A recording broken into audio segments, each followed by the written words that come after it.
Hello everyone, back to Forza Horizon 5 with another Group A rally build. Well, the Cadillac CT4V was a lovely car to drive, but it was really slow, and that made me really sad. So, I decided to cheer myself up with what I think is going to be a stupidly fast car. I'm going with the Holden Torana A9X. For one simple reason. You see that weight? There's not much of it. So we can have massive tires. No weight.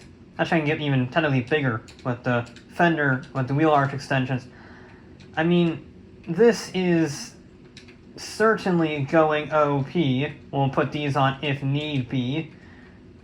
Yeah, this is, gonna be pretty special. It's a V8 powered, massive tire, super lightweight car, so it should have even more grip than the Alpine and the Honda, while having the same lightweight, not quite as much horsepower, but it should be pretty close.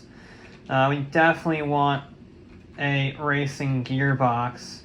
We'll go sport. That should be fine. It doesn't add too much. It adds a singular PI. And it will also add a clutch, because I want really fast shift. A tenth of a second faster per shift. That is a huge amount. Now, what can we actually do horsepower-wise? We should be able to use the naturally aspirated, or the stock engine. And it will be naturally aspirated based on that jump. Holy Toledo. Let's go maybe some weight. Yeah, we'll put that on. Nice even 400 horsepower. Then we'll put that on, save another 14 pounds, and then throw you on. Perfect. That's a really good build, I think. Actually, can I sneak on one last piece? Negative. Negative. That's the absolute limit. 400 horsepower, 430 torque, 2,100 pounds. So it's got a little bit less power than the Coronet, not a whole lot less though, and it's 400 pounds lighter, and it has massive tires and full aero. You see why I think this might be a quick car? So, the Holden Torana has to be a 240.6 from the Alpine A110 set to 2 challenges ago. That moved the goalpost a lot, like 1.4 seconds a lot. In terms of similar spec competition, the Dodge Coronet, a 242.6, is currently in 4th. Again, I think this is going to be really bloody good. It's light, it's powerful, it's got massive tires. I mean, look at that traction off the line. It is in stark contrast to the to the Alpine. But look, okay, alright. We definitely have the horsepower to get us out of these corners.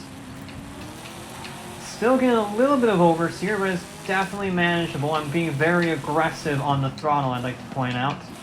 Terrible line through there.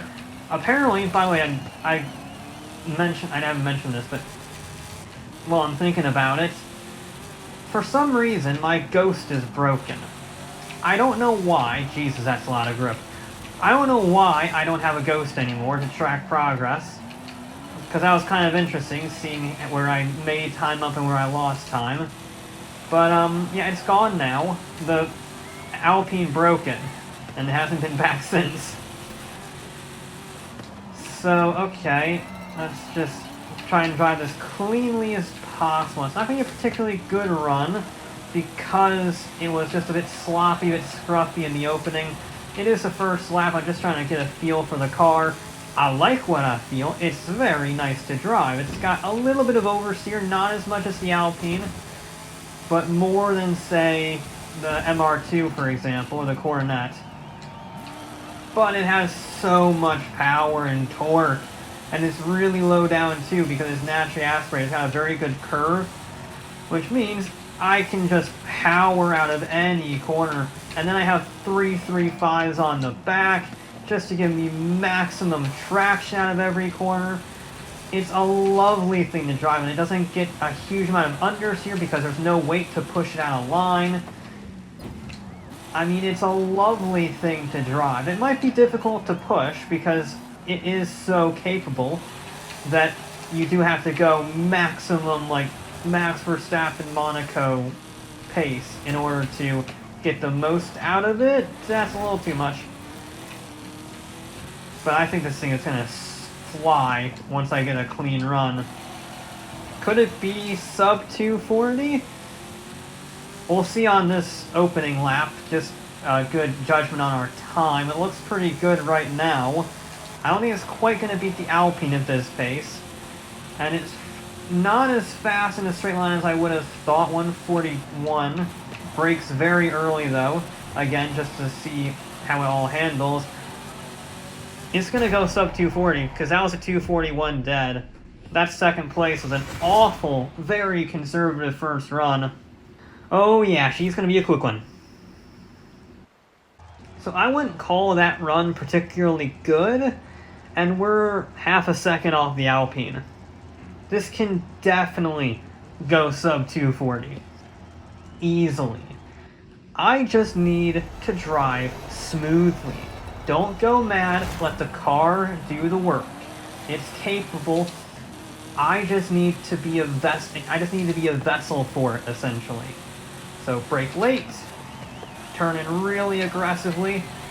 It actually doesn't have the same corner speed as the Alpine or even the Honda, but it's the traction out of the corner that it excels at. Because yes, those vehicles were very light and very nimble and very good under brakes, but they only had about 250 horsepower at most.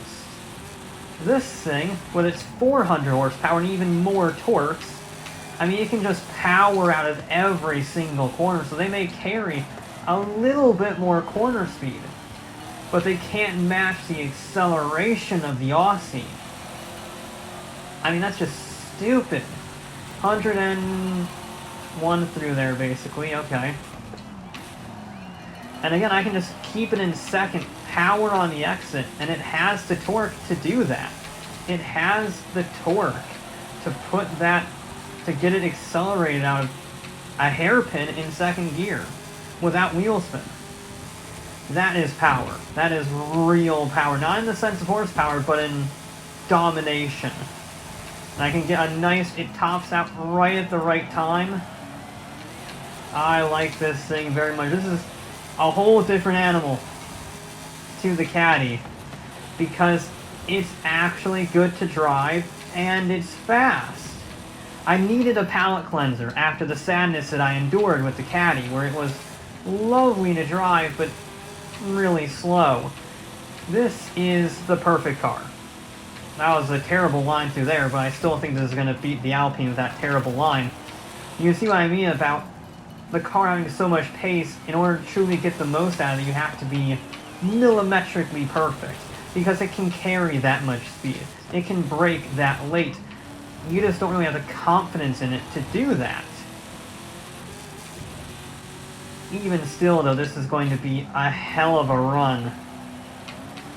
Again, there's probably another second in this car for those who are absurdly fast. But even still, this is going to demolish our leaderboard. I don't really know if there's anything that can beat it, honestly. That was probably a little too late, if I'm honest. However, it's not quite a sub 240. It's a 240.2. It is our new leader, though, by 0.4 of a second. Almost exactly. Oh, I'm telling you, I can shave 0.2 off there. I can do it. I know I can. A sub 240 is our objective.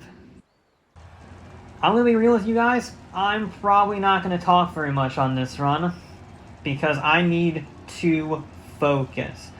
I'm not going to talk too much about cornering G or acceleration. I'm going to try not to anyway. Instead, I'm going to try and just be precise.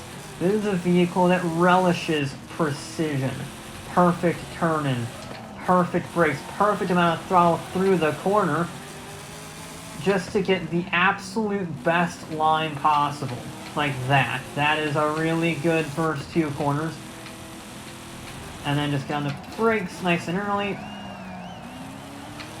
And I'm not too fussed about that, honestly, getting that late apex, because this is better accelerating than it is through the corners. It's good through the corners because it is so late and has so much grip. But really, acceleration is its golden goose. It doesn't have the same turning as the other guys, but it's close enough. It's definitely close enough. And then it just out-drags them. Now, power, power, power, yes! Lovely little car. Alright. I like this now. We have a little bit of a wheelie. That's fine. It's an Aussie, it's an Australian muscle car. It can do a wheelie, provided it doesn't crash like an idiot. Like that. That was a little sketchy over the hill. I got very aggressive there. I'm definitely pushing it. That is for sure. And brake late.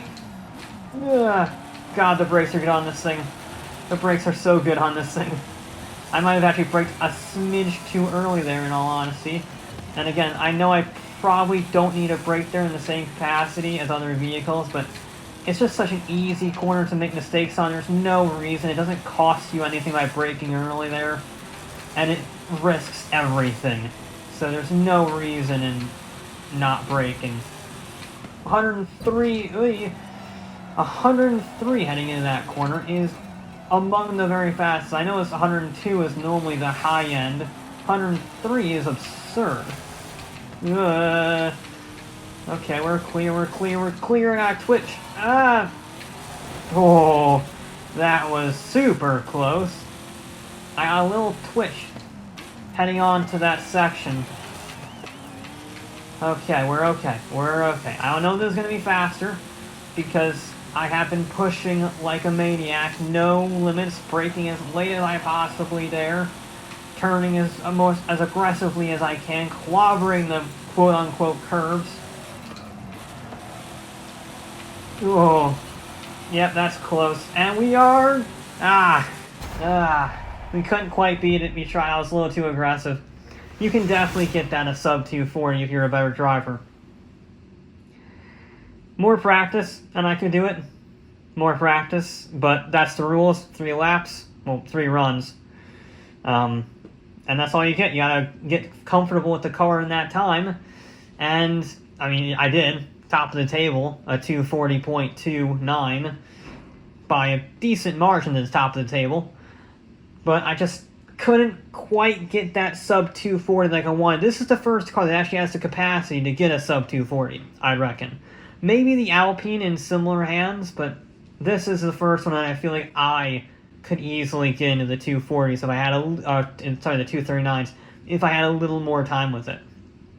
As it stands, though, that's a bloody good time for the top of the leaderboard.